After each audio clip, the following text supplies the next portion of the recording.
Hi friends, welcome to Neetha's രുചി art. ഇന്ന് ഞാൻ ഉണ്ടാക്കുന്നത് ഒരു മസാലക്കപ്പയാണ്. സാധാരണ ഷാപ്പിലൊക്കെ കിട്ടാറുള്ള മസാലക്കപ്പയാണ് ഇന്നത്തെ എൻ്റെ റെസിപ്പി. അപ്പോൾ അതിനാവശ്യമായ കപ്പ എടുക്കാം. ഞാനിവിടെ ഇപ്പം വയലിൽ കൃഷി ചെയ്തിരിക്കുന്ന കപ്പയാണ് ഇതിനു വേണ്ടി എടുക്കുന്നത്. ഇനി നമുക്ക് കപ്പ പിഴുതെടുത്തിട്ട് വരാം. കപ്പയെന്നും ചീനിയെന്നും കൊള്ളിക്കിഴങ്ങെന്നും ഒക്കെ പറയാറുണ്ടല്ലോ. ഓരോ സ്ഥലത്തും ഓരോ പേരാണ്. ഞാനിപ്പോൾ ഈ ഒരു മൂട്ടിലുള്ള കപ്പയാണ് പിഴുതെടുക്കുന്നത്. ഇതിലെല്ലാം നല്ലതുപോലെ മണ്ണുണ്ടായിരുന്നു, അപ്പോൾ അതൊന്ന് കഴുകിയെടുക്കാം. ഞാൻ 3 കപ്പ എടുത്തിട്ടുണ്ട്. ഏകദേശം ഓരോ കിലോ വീതം ഉണ്ട് ഒരു കപ്പ തന്നെ. ഇനി ഇതിൻ്റെ തൊലി ഒന്ന് പൊളിച്ചു മാറ്റാം. സാധാരണ മസാലക്കപ്പ ഉണ്ടാക്കാൻ ഇതേപോലെ ചെറുതായിട്ട് ഒരേപോലെ കനത്തിൽ അരിഞ്ഞെടുക്കാറുണ്ട്. ഞാനിപ്പോൾ ഇങ്ങനെയല്ല അരിഞ്ഞെടുക്കുന്നത്.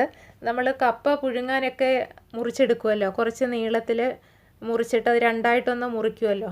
ഈ ഒരു രീതിയിലാണ് ഞാൻ ഇത് മുറിച്ചെടുക്കുന്നത്. ഇത് നമ്മൾ കപ്പ പുഴുങ്ങുന്നതിന് വേണ്ടി മുറിക്കുന്ന ഒരു രീതിയാണ്.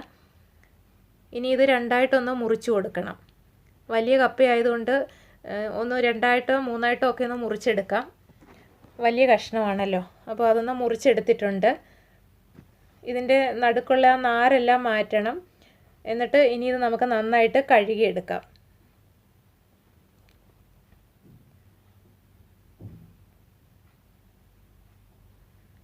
ഇപ്പം ഞാനിത് വേവിക്കാൻ വേണ്ടി വെള്ളത്തിൽ ഇട്ട് വെച്ചിട്ടുണ്ട്. ഇതാ കണ്ടില്ലേ, ഇതിൻ്റെ നടുക്കുള്ള ആ നാര് മാറ്റിയിട്ട് വേണം ഇങ്ങനെ നമ്മൾ വേവിക്കാൻ എടുക്കാൻ. അല്ലെങ്കിൽ നമ്മളിത് കുഴച്ചെടുക്കുന്ന സമയത്ത് നാരൊക്കെ അതിൽ കിടക്കും, പിന്നെ അത് കഴിക്കാനും ബുദ്ധിമുട്ടായിരിക്കും. ഇനി നമുക്കിതൊന്ന് വേവിക്കാൻ വേണ്ടി വെക്കാം. ഇനി ഈ കപ്പയുടെ മസാലയ്ക്ക് ആവശ്യമായ സാധനങ്ങൾ ഞാനിവിടെ എടുത്തത് 2 പിടി തേങ്ങ ചിരകിയതാണ്. അത് കപ്പ എത്രയാണോ അതിനനുസരിച്ച് തേങ്ങ ചിരകിയത് എടുക്കുക. ഒരുപാട് തേങ്ങയുടെ ഒന്നും ആവശ്യമില്ല. പിന്നെ പച്ചമുളകാണ് ഞാനിവിടെ എരിവിന് വേണ്ടി എടുത്തത്. ഇതിന് കാന്താരി മുളകോ അല്ലെങ്കിൽ പച്ചമുളകോ എടുക്കുന്നതാണ് കൂടുതൽ നല്ലത്. പിന്നെ കുറച്ച് ചുവന്നുള്ളി എടുത്തിട്ടുണ്ട്. ഞാനിതിൽ കൂടുതലായിട്ട് വെളുത്തുള്ളിയാണ് എടുത്തത്. പിന്നെ കറിവേപ്പില. ഇനി ഇതിലേക്ക് 1/2 ടീസ്പൂൺ കാശ്മീരി മുളക് പൊടി ഇട്ട് കൊടുക്കാം. ഇതൊരു നിറത്തിന് വേണ്ടിയാണ് എടുക്കുന്നത്. ഇനി 1/2 ടീസ്പൂൺ മഞ്ഞൾപ്പൊടി, 1/2 ടീസ്പൂൺ ജീരകം പൊടിച്ചത്. ജീരകം പൊടിച്ചതില്ലാതുണ്ടെങ്കിൽ 1/2 ടീസ്പൂൺ ജീരകം ചേർത്താലും മതി. ഇനി ഇത് നമുക്ക് അരച്ചെടുക്കാം. ഒരുപാടങ്ങ് അരഞ്ഞു പോകാതെ തോരൻ്റെ പരുവത്തിൽ നമ്മളിത് ചതച്ചെടുക്കുകയാണ് ചെയ്യുന്നത്. ഇനി ഇത് നമുക്ക് ഈ മിക്സിയുടെ ജാറിലേക്ക് ഇട്ട് കൊടുക്കാം.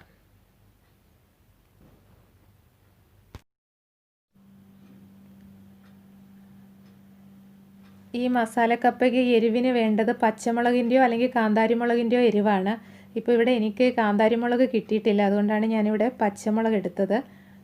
എരിവ് എത്രയാണോ അതിനനുസരിച്ച് മുളക് എടുക്കുക. ഇതിപ്പോൾ അത്യാവശ്യം നല്ല എരിവുള്ള മുളകാണ്, പിന്നെ നല്ല വലിപ്പമുണ്ട്, അതുകൊണ്ടൊന്ന് ഒടിച്ചിട്ട് കൊടുത്തിട്ടുണ്ട്. ഇനി ഇതിൻ്റെ കൂടെ കറിവേപ്പിലയും കൂടെ ഒക്കെ ചേർത്ത് ചതച്ചെടുക്കുമ്പം ഈ അരപ്പിന് തന്നെ നല്ലൊരു മണമാണ്. ഞാനിതിൽ കൂടുതൽ ചേർത്തിരിക്കുന്ന വെളുത്തുള്ളിയാണ്. വെളുത്തുള്ളി കുറച്ച് കൂടുതൽ എടുക്കുന്നതാണ് മസാലക്കപ്പയ്ക്ക് നല്ലത്. ഇനി ഇത് നമുക്കൊന്ന് ചതച്ചെടുത്തിട്ട് വരാം. ഇപ്പോൾ അരപ്പ് ഞാനിവിടെ ചതച്ചെടുത്തിട്ടുണ്ട്. ഈ ഒരു ഭാഗത്തിൽ വേണം ചതച്ചെടുക്കാൻ.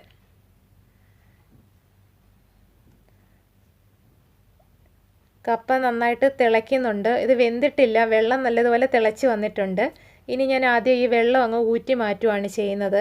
അതെന്തിനാണെന്ന് വെച്ചാൽ കപ്പയ്ക്ക് ചെറിയൊരു കട്ടുണ്ടാവും, അപ്പോൾ അതൊന്ന് മാറിക്കിട്ടാനാണ് ഈ ആദ്യം ഒന്ന് തിളച്ച് വരുന്ന ആ വെള്ളം അങ്ങ് ഊറ്റി മാറ്റുന്നത്. ഞാൻ സാധാരണ ആദ്യം ഇങ്ങനെ തിളച്ച് വരുന്ന വെള്ളം ഒന്ന് ഊറ്റി മാറ്റും. എന്നിട്ട് വീണ്ടും രണ്ടാമത് വെള്ളം ഒഴിച്ചു കൊടുത്തിട്ട് ഇത് വേവിച്ചെടുക്കുകയാണ് ചെയ്യുന്നത്. ഇനി ഞാൻ ഇതിലേക്ക് ചൂടുവെള്ളമാണ് ഒഴിച്ചു കൊടുക്കുന്നത്. ചൂടുവെള്ളം ഒഴിച്ചു കൊടുക്കുമ്പം പെട്ടെന്ന് തന്നെ കപ്പ വെന്ത് കിട്ടും.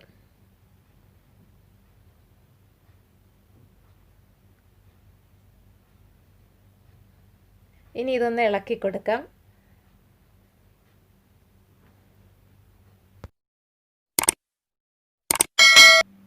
വെള്ളം നല്ലതുപോലെ തിളയ്ക്കുന്നുണ്ട്. കപ്പ ചെറുതായിട്ട് വെന്ത് വരുന്നുണ്ട്. 1-2 തിളയും കൂടെ തിളച്ച് കഴിയുമ്പം പാകത്തിന് വെന്ത് കിട്ടും. ഇനി നമുക്കിതിലേക്ക് ഉപ്പ് ചേർത്ത് കൊടുക്കാം. ആവശ്യത്തിനുള്ള ഉപ്പ് ചേർത്ത് കൊടുക്കണം. ഈ വെള്ളം നമ്മൾ ഊറ്റി മാറ്റുന്നതാണ്, അപ്പോൾ അതിനനുസരിച്ച് ഉപ്പിട്ട് കൊടുക്കുക.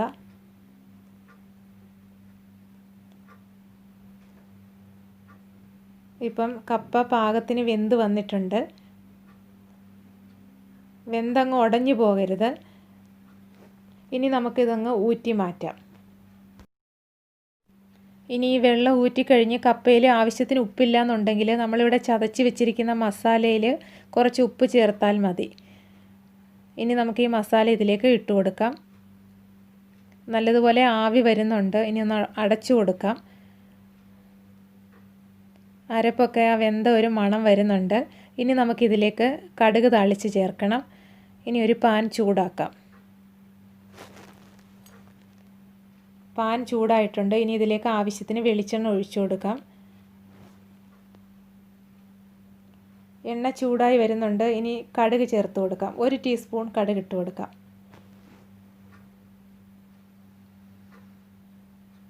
കടുകെല്ലാം പൊട്ടി വരുന്നുണ്ട്. ഇനി ഇതിലേക്ക് കുറച്ച് ചെറിയുള്ളി വട്ടത്തിൽ അരിഞ്ഞതിട്ട് കൊടുക്കാം.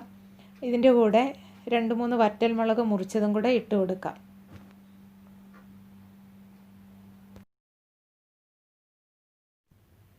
ഇനി ഇതിലേക്ക് കുറച്ച് കറിവേപ്പിലയും കൂടെ ഇട്ട് കൊടുക്കാം.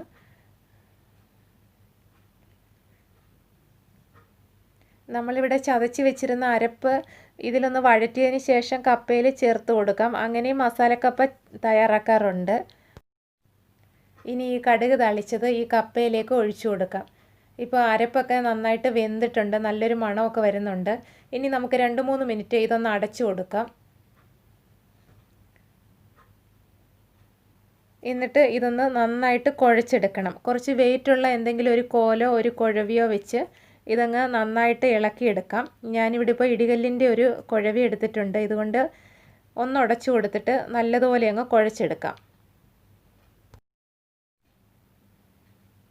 ചെറുതായിട്ട് അരിഞ്ഞിട്ട് കപ്പ വേവിച്ചിട്ട് മസാലയൊക്കെ പുരട്ടി നന്നായിട്ട് കുഴച്ചെടുക്കുവാണ് സാധാരണ ചെയ്യാറുള്ളത്. അങ്ങനെ ചെയ്യുമ്പോഴും അത് നന്നായിട്ട് നമ്മളിങ്ങനെ കുഴച്ചെടുക്കുവാണ് ചെയ്യുന്നത്.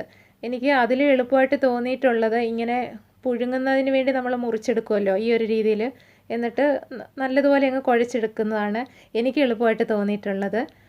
പിന്നെ ചില സ്ഥലങ്ങളിലൊക്കെ ചെറുതായിട്ട് അരിഞ്ഞിട്ട് മസാല പുരട്ടിയിട്ട് അത് അധികം കുഴയ്ക്കാതെ ഇളക്കിയെടുക്കാറുണ്ട്. കടുകൊക്കെ താളിച്ച് അതിൽ ചേർത്തിട്ട് അങ്ങനെ ഇളക്കിയെടുക്കാറുമുണ്ട്. ഓരോ രീതിയിലുമാണല്ലോ മസാലക്കപ്പ ഓരോ സ്ഥലത്തും ഉണ്ടാക്കാറുള്ളത്.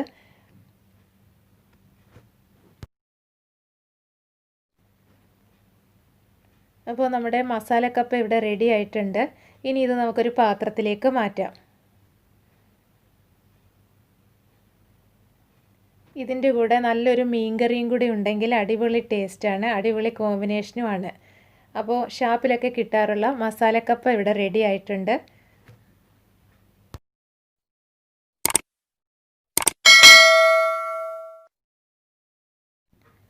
ഇനി മറ്റൊരു റെസിപ്പിയുമായി വരാം. Thank you.